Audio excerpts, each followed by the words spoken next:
Welcome to Brain Vision. So for this problem, what we have is multiple surfaces. We have S, which is the double integral of x squared plus y squared plus c squared ds, and we can separate that into different parts.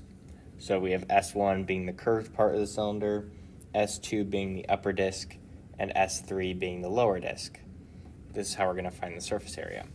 So the formula that we're going to use in this case is the fact that the double integral of f of x, y, z ds is equal to the double integral of f of r of u v times the magnitude of r sub u cross r sub v dA.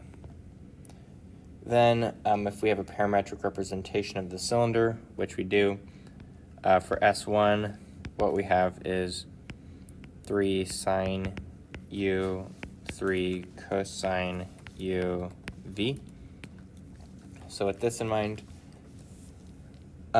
since v equals z, it's between the planes 0 and 2.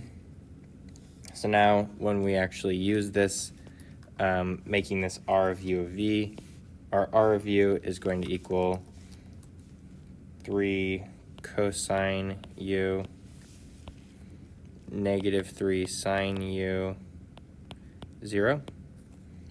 And then our rv is going to be 0, 0, 1. So when we take the cross product, what we end up getting is going to be equal to negative 3 sine u, negative 3 cosine u 0. And then if we take the magnitude of that, we end up getting 3. So with that, we now can find our S1, which is going to be, since u is between 0 and 2 pi, we'll put 0 and 2 pi, and 0 and 2 for the v value. Then we notice that the 3 we can pull out since it's a constant, so all that we have on the inside is 9 plus v squared du dv. That's going to end up giving us 124 pi, and that's the curved portion. Next, we want to find S2, and then we'll find S3. Going through the same process. This was S1, by the way. So going through the same process, we have RU is going to give us U cosine U, negative V sine U, and 0. Our V is going to give us sine u, cosine u, 0. And then our RU cross RV will just give us 0, 0, 1, which is helpful because then the magnitude is just going to be V. So now that we have that, we will take a double integral. Again, u will be between 0 and 2 pi, but now v is between 0 and 3 for this surface. So we have v cubed plus 4v du dv, and that comes from multiplying our components that we have. Then the 2 pi we'll get by itself just because we're dealing with v's. So it's going to be 2 pi times the integral from 0 to 3 of v cubed plus 4v dv.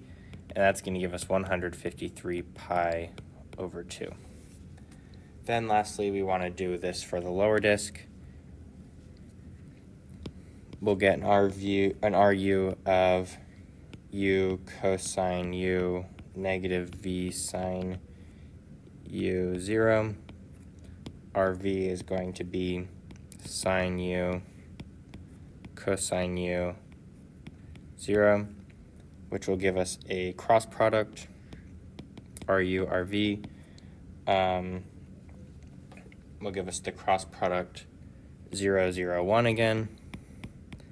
So then when we take the magnitude of that, that's just going to be V as expected.